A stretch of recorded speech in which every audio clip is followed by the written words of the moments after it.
नमस्कार। आज हम समय में थोड़ा पीछे चलते हैं। हाँ, प्राचीन भारत की गलियों में। बिल्कुल, और वो भी दो बहुत ही खास चीनी यात्रियों के साथ, फाहियान और ह्यूएनसांग। जी। ये वो बौद्ध भिक्षु थे जो ज्ञान की तलाश में हजारों मील दूर से भारत आए। और उन्होंने जो देखा वो हमें उस जमाने की ऐसी तस्वीरें दिखाता है जो शायद कहीं और मिल ही नहीं सकती। सही कहा। और आज हमारी बातचीत का आधार रहेगी ब्रजमोहन लाल वर्मा जी की किताब फाहियान और ह्यूएनसांग की भारत यात्रा। इसमें उनके अनुभवों का जिक्र है। बिल्कुल। हमारा इरादा सिर्फ ये बताना नहीं है कि उन्होंने क्या क्या देखा, बल्कि ये समझना है कि उनके अनुभवों का मतलब क्या है। मतलब वो 5वीं सदी का गुप्त काल और फिर 7वीं सदी का हर्ष काल, भारत था कैसा तब? हाँ, समाज कैसा था, धर्म, शासन, आम लोगों का जीवन, इन यात्रा वृतांतों से बहुत कुछ पता चलता है। तो चलिए इसी खोज में आगे बढ़ते हैं। जरूर। शुरुआत करते हैं फाहियान से। वो लगभग समझ लीजिए 4वीं सदी के आखिर में या 5वीं सदी की शुरुआत में भारत पहुंचे थे। और उनका मकसद क्या था? वो सिर्फ घूमने तो नहीं आए थे, मतलब तीर्थ यात्रा? नहीं, सिर्फ तीर्थ यात्रा नहीं थी। फाहियान असल में एक विद्वान भिक्षु थे। चीन में उस वक्त बौद्ध धर्म के जो नियम और अनुशासन थे, जिन्हें विनय पिटक कहते हैं। हाँ, विनय पिटक। हाँ, तो उसके पूरे और सही ग्रंथ वहां नहीं मिल रहे थे। फाहियान को लगा कि मठों में सही अनुशासन के लिए ये ग्रंथ जरूरी हैं। अच्छा, तो ग्रंथों की खोज में निकले थे? बिल्कुल। इसी खोज में वो चीन की उस वक्त की राजधानी चांगान से निकले थे। यानी ज्ञान की एक बहुत ही स्पेसिफिक खोज थी ये। लेकिन रास्ता वो तो आसान नहीं रहा होगा। मध्य एशिया के वो रेगिस्तानी इलाके, उफ। आसान बिल्कुल नहीं। फाहियान अपने रिकॉर्ड्स में गोबी जैसे रेगिस्तानों को पार करने की मुश्किलों का जिक्र करते हैं। बहुत डरावना बताते हैं वो। डरावना किस तरह से? वो लिखते हैं कि वहां जैसे बुरी आत्माएं और गर्म हवाएं वो यात्रियों को परेशान करती थी। कई लोग तो मर भी जाते थे रास्ते में। अरे बाप रे। हाँ, तो ये सिर्फ एक फिजिकल चैलेंज नहीं था, एक तरह का मानसिक डर भी था जिससे गुजरना पड़ा। और फिर वो पामीर के बर्फीले पहाड़, उनकी चढ़ाई। सोचिए जरा, उस जमाने में ये सब पैदल या शायद घोड़ों पर करना कमाल का साहस था। हाँ, अविश्वसनीय। रास्ते में वो खोतान राज्य भी पहुंचे थे। खोतान, वहाँ के बारे में क्या खास पता चलता है? खोतान उस समय मध्य एशिया में बौद्ध धर्म का एक बहुत जरूरी सेंटर था। फाहियान वहाँ एक बड़े मठ, गोमती विहार का जिक्र करते हैं।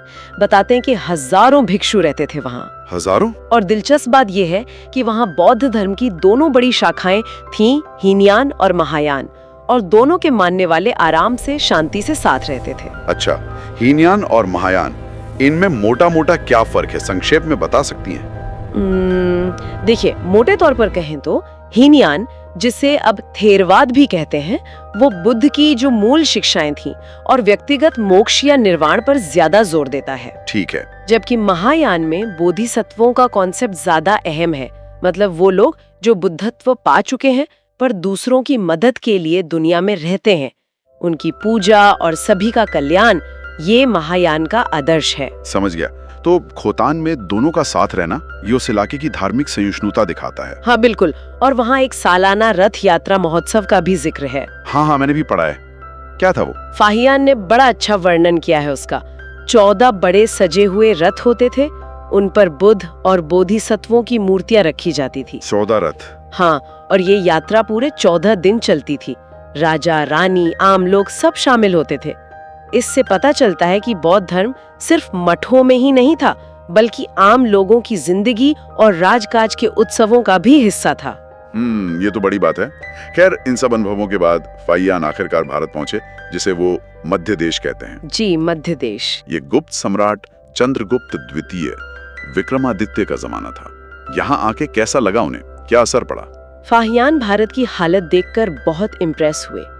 उनके लिखने से ऐसा लगता है कि देश काफी खुशहाल था, शांति थी, व्यवस्था अच्छी थी। व्यवस्था अच्छी थी? हाँ, वो लिखते हैं कि लोगों को अपने घर वगैरह रजिस्टर कराने की जरूरत नहीं थी, ना ही किसी सरकारी अफसर के पास बार बार जाना पड़ता था। शासन काफी उदार था। उदार शासन किस मायने में? कानून नरम थे। फाहियान के हिसाब से मार पीटाई या मौत की सजा तो जैसे होती ही नहीं थी। सच में? उस जमाने में? हाँ, वो यही लिखते हैं। ज्यादातर गलतियों के लिए जुर्माना लगता था। हाँ, अगर कोई बार बार गंभीर अपराध करे तो शायद दाहिना हाथ काट दिया जाता था, लेकिन ऐसा कम होता था। और यात्रियों के लिए सड़कें वगैरह? सड़कें सुरक्षित थीं, ऐसा वो बताते हैं। जगह जगह धर्मशालाएं थीं। ये उस जमाने के हिसाब से तो काफी अच्छी व्यवस्था लगती है। बिल्कुल। और सामाजिक जीवन, मतलब लोगों का रहन सहन, खान पान? फाहियान ने लिखा कि ऊंची जातियों के लोग और आम लोग भी ज्यादातर शाकाहारी थे। शाकाहारी? हाँ, प्याज लहसुन भी बहुत कम खाते थे। किसी जानवर को मारना या सुअर मुर्गी पालना ये सब नहीं होता था। बाजारों में कसाई खाने या शराब की दुकानें नहीं थीं। तो अहिंसा का काफी प्रभाव था समाज पर। लगता तो है। लेकिन क्या समाज में सब बराबर थे? कोई ऊंच नीच नहीं थी? नहीं, ऐसा तो नहीं था। फाहियान चांडालों का जिक्र करते हैं। उन्हें समाज से थोड़ा अलग माना जाता था। चांडाल? हाँ, उन्हें शहर में आने से पहले लकड़ी बजाकर बताना पड़ता था कि वो आ रहे हैं, ताकि लोग उनसे दूरी बना लें। तो ये साफ तौर पर सामाजिक भेदभाव और छुआछूत दिखाता है। तस्वीर पूरी तरह गुलाबी नहीं थी। हाँ, ये जानना जरूरी है। पर अच्छी बातों में उन्होंने दान पुण्य और मुफ्त अस्पतालों का भी जिक्र किया है। हाँ बिल्कुल। फाहियान लिखते हैं कि अमीर लोग, सेठ लोग काफी दान करते थे। कई शहरों में उन्हें पुण्यशालाएं या कहें कि चैरिटेबल हॉस्पिटल देखे। अच्छा, वहाँ क्या होता था? वहाँ हर तरह के गरीब, अनाथ, अपाहिज, बीमार लोगों की देखभाल होती थी। मुफ्त दवा और खाना मिलता था। इतिहासकार विंसेंट स्मिथ ने भी माना है कि ये उस युग के लिए एक असाधारण बात थी। कमाल है, ये तो सामाजिक कल्याण की भावना दिखाता है जी। और राजधानी पाटलिपुत्र, मतलब आज का पटना, उसके बारे में क्या लिखा उन्होंने? पाटलिपुत्र की शान लेकर तो फाहियान चौंक है। खासकर सम्राट अशोक का बनवाया हुआ महल और सभा भवन। अशोक का महल? हाँ। फाहियान लिखते हैं कि पत्थर की दीवारें, दरवाजे, मूर्तियां, उन पर इतनी गजब की खुदाई और पॉलिश थी कि लगता ही नहीं था कि ये इंसानों ने बनाया है। अरे, तो किसने? उन्हें लगा कि जैसे देवताओं या दैत्यों ने बनाया होगा। क्या बात है, ये तो जबरदस्त तारीफ है। पर पाटलिपुत्र सिर्फ राजधानी ही तो नहीं था, वो ज्ञान का केंद्र भी था। हाँ बिल्कुल। फाहियान ने वही 3 साल बिताए। मुख्य रूप से संस्कृत सीखी और बौद्ध ग्रंथों की कॉपी तैयार की, खासकर वो विनय पिटक जिसके लिए वो आए थे। अच्छा, 3 साल पाटलिपुत्र में? जी। वहाँ के मठों में विद्वान भिक्षुओं से उन्होंने ज्ञान भी लिया। और भारत में बौद्ध धर्म की आम हालत कैसी लगी उन्हें? ठीक ठाक थी? हाँ, उन्होंने पाया कि बौद्ध धर्म अच्छी हालत में था। मठों में भिक्षुओं का जीवन अनुशासन वाला था। और जैसे खोतान में देखा था, हीनयान और महायान शाखाएं यहाँ भी साथ साथ मौजूद थीं। उन्होंने श्रावस्ती में जेतवन विहार जैसे पुराने ऐतिहासिक स्थलों का भी दौरा किया। हालांकि श्रावस्ती शहर तब तक थोड़ा उजड़ गया था, पर विहार की देखभाल हो रही थी। भारत में उनका काम पूरा हुआ, फिर वापसी की यात्रा कैसी रही? वापसी उन्होंने समुद्र के रास्ते से की, और वो शायद जमीन के रास्ते से भी ज्यादा खतरनाक साबित हुई। समुद्र से कैसे? वो पहले ताम्रलिप्ति, जो बंगाल का एक पुराना बंदरगाह था, वहाँ से जहाज पकड़कर सिंघल द्वीप यानी श्रीलंका पहुँचे। ओ, श्रीलंका भी गए वो? हाँ, वहाँ भी 2 साल रुके और कई जरूरी बौद्ध ग्रंथ जमा किए। अच्छा। फिर जब वो श्रीलंका से चीन के लिए दूसरे जहाज पर चले, तो वो यात्रा भयानक समुद्री तूफानों से भरी थी। तूफान क्या हुआ था? फाहियान लिखते हैं कि एक बार उनका जहाज 13 दिन तक तूफान में फंसा रहा, भटकता रहा। पानी और खाने का सामान कम होने लगा, तो जहाज के व्यापारियों ने अपना भारी सामान समुद्र में फेंकना शुरू कर दिया। सामान फेंकना शुरू कर दिया? हाँ। फाहियान को डर लगा कि कहीं लोग उनके इतने कीमती ग्रंथ और मूर्तियां भी न फेंक दें। अरे हाँ। उन्होंने मन ही मन अवलोकितेश्वर बोधिसत्व से प्रार्थना की और किसी तरह कहते हैं जहाज किनारे लगा। यानी जान और ज्ञान दोनों दांव पर थे। बिल्कुल। एक और बार ऐसा हुआ कि उनका जहाज रास्ता भटक गया और यव द्वीप पहुंच गया, मतलब आज का जावा या सुमात्रा। रास्ता भटक गए? हाँ। वहाँ उन्हें 5 महीने रुकना पड़ा। और उस द्वीप पर फाहियान ने देखा कि बौद्ध धर्म से ज्यादा तो ब्राह्मण धर्म यानी हिंदू धर्म का जोर था। इससे उन्हें थोड़ी निराशा भी हुई। फिर एक और जहाज लिया चीन के लिए और फिर तूफान का सामना किया। आखिरकार लगभग 15 साल की इतनी लंबी और जोखिम भरी यात्रा के बाद वो अपने वतन वापस पहुंचे। 15 साल? अद्भुत और बहुत ही प्रेरणा देने वाली यात्रा है ये। फाहियान जो ग्रंथ लाए वो यकीनन चीन में बौद्ध धर्म के लिए बहुत कीमती साबित हुए होंगे। हाँ, निश्चित रूप से। लेकिन भारत का खिंचाव चीनी विद्वानों के लिए बना रहा। लगभग 2 सदियों बाद जब भारत का माहौल, राजनीति, धर्म सब कुछ बदल चुका था, एक और महान यात्री इसी रास्ते पर निकले, ह्वेनसांग। जी, ह्वेनसांग, जिन्हें श्वेनजांग भी कहते हैं, वो फाहियान के करीब 200 साल बाद आए 7वीं सदी में, लगभग 630 ईस्वी के आसपास भारत पहुंचे। और उनका मकसद क्या वो भी फाहियान जैसा ही था? उनका मकसद फाहियान से भी ज्यादा बड़ा था, कह सकते हैं। वो सिर्फ ग्रंथ लेने नहीं आए थे, वो बौद्ध धर्म के दर्शन को, फिलॉसफी को बहुत गहराई से समझना चाहते थे। उनके मन में कुछ शंकाएं थीं, सवाल थे, उनका जवाब ढूंढना चाहते थे, और बुद्ध से जुड़ी जो पवित्र जगहें थीं, उनके दर्शन करना चाहते थे। यानी एक गहरी आध्यात्मिक और ज्ञान की खोज थी। बिल्कुल। और वो भारत पहुंचे सम्राट हर्षवर्धन के राज में। हाँ, हर्ष के बारे में हुएनसांग ने काफी कुछ लिखा है ना? हाँ, बहुत विस्तार से लिखा है। हुएनसांग हर्ष के शासन और उनकी पर्सनालिटी से काफी प्रभावित लगते हैं। वो हर्ष को एक न्याय करने वाला, बहुत मेहनती और प्रजा का भला चाहने वाला राजा बताते हैं। अच्छा। कहते हैं कि हर्ष अपने दिन का ज्यादातर हिस्सा सरकारी कामकाज और राज्य के दौरे में बिताते थे। प्रशासन भी अच्छा था। और टैक्स वगैरह, कानून व्यवस्था, क्या वो गुप्तकाल जैसी ही थी या कुछ बदला था? टैक्स व्यवस्था तो हल्की ही थी।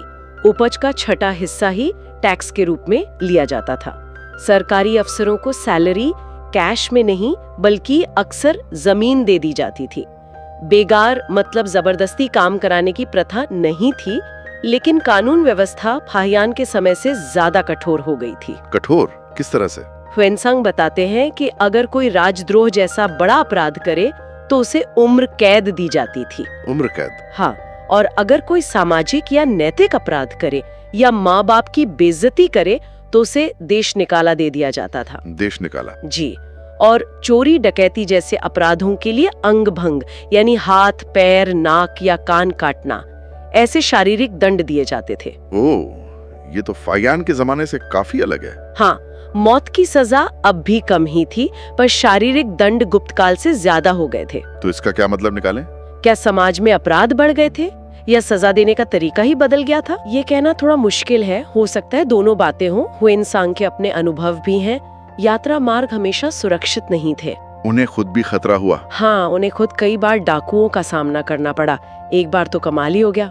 डाकुओं के गिरोह ने उन्हें पकड़ लिया और देवी दुर्गा को उनकी बलि चढ़ाने की तैयारी करने लगे। बलि चढ़ाने वाले थे वो इंसान की? फिर क्या हुआ? हुएनसांग ने मनी मन बोधिसत्वों का ध्यान किया और तभी अचानक एक भयानक तूफान आ गया। तेज आंधी चलने लगी। डाकू डर गए और उन्होंने हुएनसांग को छोड़ दिया। अरे वाह! हुएनसांग इसे एक चमत्कार मानते हैं। तो हाँ, यात्रा में खतरा तो था। बिल्कुल था। अच्छा, हर्ष की धार्मिक नीति के बारे में हुएनसांग क्या बताते हैं? हुएनसांग के मुताबिक हर्ष बौद्ध धर्म की महायान शाखा को बहुत मानते थे। उसमें उनकी गहरी आस्था थी, लेकिन वो पूरी तरह टॉलरेंट थे, सहिष्णु थे। मतलब वो शिव और सूर्य की भी पूजा करते थे और सभी धर्मों के विद्वानों और साधुओं का आदर करते थे, उन्हें दान देते थे। और वो प्रयाग की मशहूर सभा, जहाँ कहते हैं हर्ष अपना सब कुछ दान कर देते थे। हाँ, महामोक्ष परिषद, ये हर 5 साल में प्रयाग में गंगा यमुना के संगम पर होती थी। हुएनसांग ने अपनी आंखों से छठी ऐसी सभा देखी थी। उन्होंने खुद देखी? हाँ, उसमें हर्ष पहले बुद्ध, फिर सूर्य और फिर शिव की पूजा करते थे। उसके बाद लगभग 70-75 दिनों तक अपना सारा खजाना, सोना, चांदी, हीरे मोती, कपड़े, सब कुछ दान कर देते थे। सब कुछ? हाँ, यहाँ तक कि अपने पहने हुए गहने और कपड़े भी। ब्राह्मणों को, बौद्ध भिक्षुओं को, दूसरे धर्मों के लोगों को, विद्वानों को, अनाथों, गरीबों, सबको। आखिर में उनके पास पहनने को कुछ नहीं बचता था तो अपनी बहन राज्यश्री से पुराने कपड़े मांगकर पहनते थे। एक सम्राट का ऐसा दान, ये सिर्फ दानवीरता थी या इसका कोई और मतलब था, राजधर्म से जुड़ा? शायद दोनों ही बातें थी। ये भारतीय परंपरा में दान के पुण्य और राजा के कर्तव्य का एक एक्सट्रीम रूप था। शायद ये धन और सत्ता के अस्थायी होने का भी प्रतीक था। हुएनसांग ने इस सभा का और कन्नौज में हुई एक बहुत बड़ी धर्म सभा का, जिसमें खुद हुएनसांग को सम्मानित किया गया था, बहुत डिटेल में वर्णन किया है। ये हर्षकाल की एक असाधारण घटना थी। वाकई हुएनसांग की यात्रा का एक और बहुत ही जरूरी पड़ाव था नालंदा महाविहार। हाँ बिल्कुल, नालंदा उस जमाने में दुनिया की सबसे मशहूर यूनिवर्सिटीज में से एक। क्या बताया है हुएनसांग ने नालंदा के बारे में? उन्होंने उसकी विशालता, उसकी भव्य इमारतें, वहाँ की वेधशाला ऑब्जर्वेटरी और सबसे बढ़कर वहाँ के ज्ञान के माहौल का, अद्भुत वर्णन किया है। कितने छात्र और शिक्षक थे वहाँ और क्या-क्या पढ़ाया जाता था? हुएनसांग के हिसाब से वहाँ करीब 10,000 छात्र थे। 10,000? हाँ, और वो सिर्फ भारत के अलग अलग हिस्सों से ही नहीं आते थे, बल्कि चीन, कोरिया, तिब्बत, मध्य एशिया जैसे देशों से भी आते थे। अंतर्राष्ट्रीय केंद्र था मतलब? बिल्कुल, और उन्हें पढ़ाने के लिए 1500 से ज्यादा शिक्षक थे। लाइब्रेरी कई कई मंजिला इमारतों में फैली थी। गजब। और पढ़ाई, क्या विषय थे? पढ़ाई के विषयों में बौद्ध दर्शन, खासकर महायान तो था ही।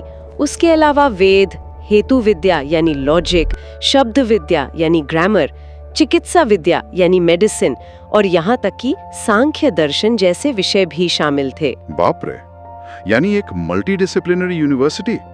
क्या वहाँ एडमिशन लेना आसान था? बिल्कुल नहीं।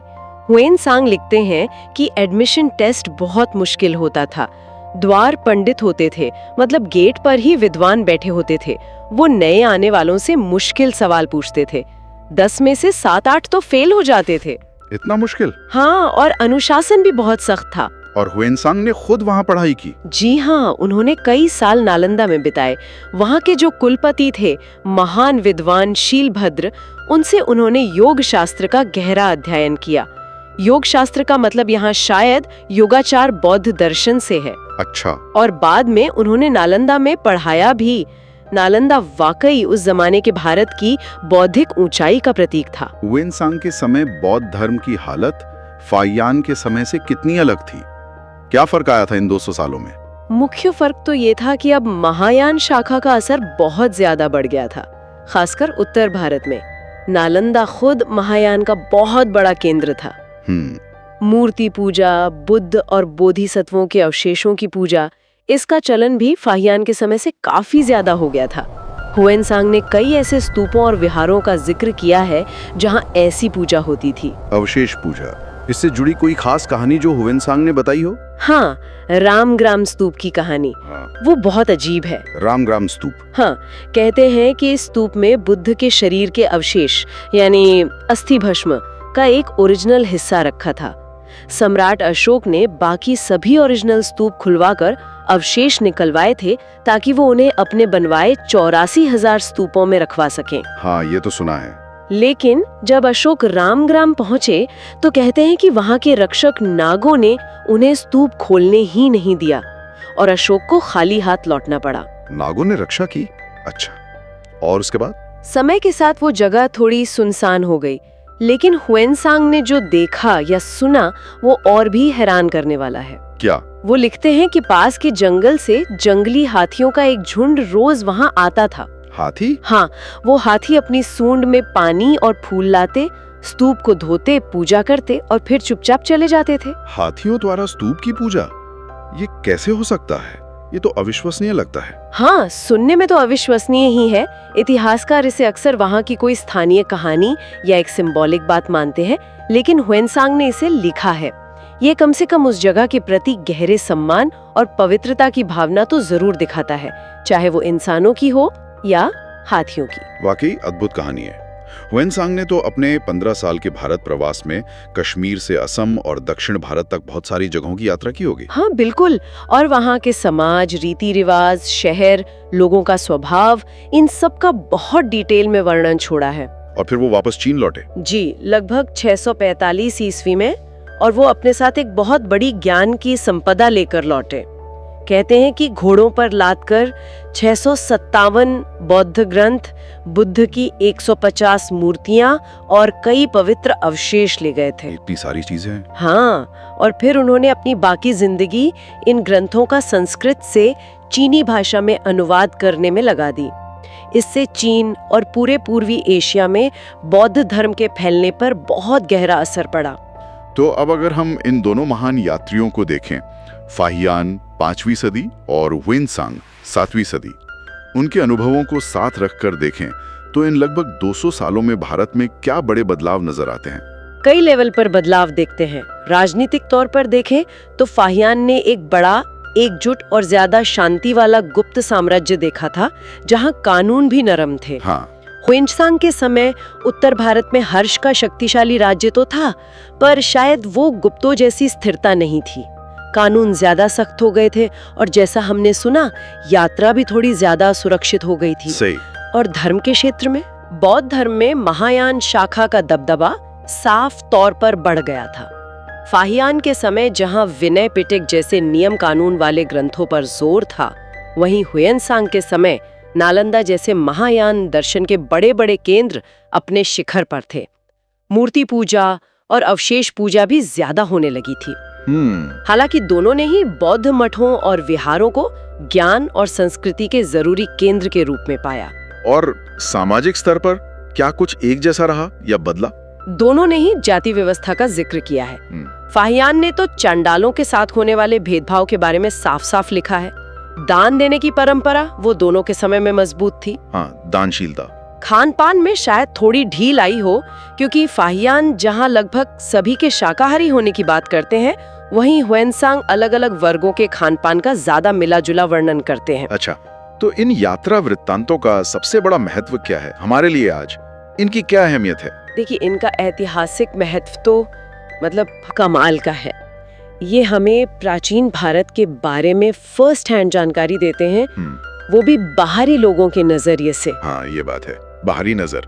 हाँ, तो वो शायद उन चीजों को भी नोटिस करते थे जो वहाँ रहने वालों के लिए आम बात रही होगी। गुप्त और हर्ष काल के समाज, धर्म, राजकाज, रोज की जिंदगी, इन सबको समझने के लिए ये प्राइमरी सोर्स हैं।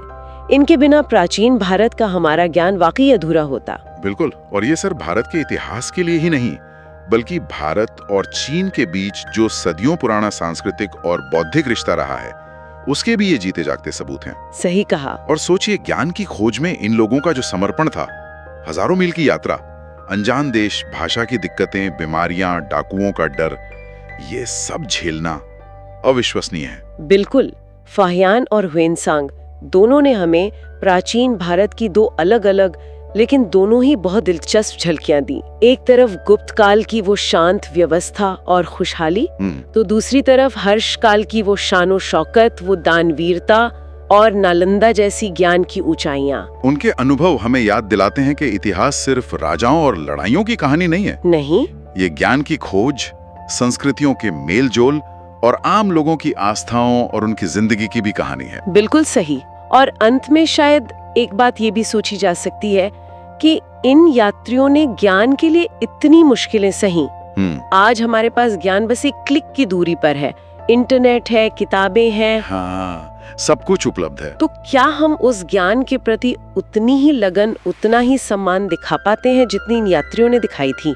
ये वाकई सोचने वाला सवाल है। और इसी सवाल के साथ फाहियान और हुएनसांग की इस अद्भुत यात्रा की हमारी आज की ये पड़ताल यहीं समाप्त होती है। धन्यवाद। धन्यवाद।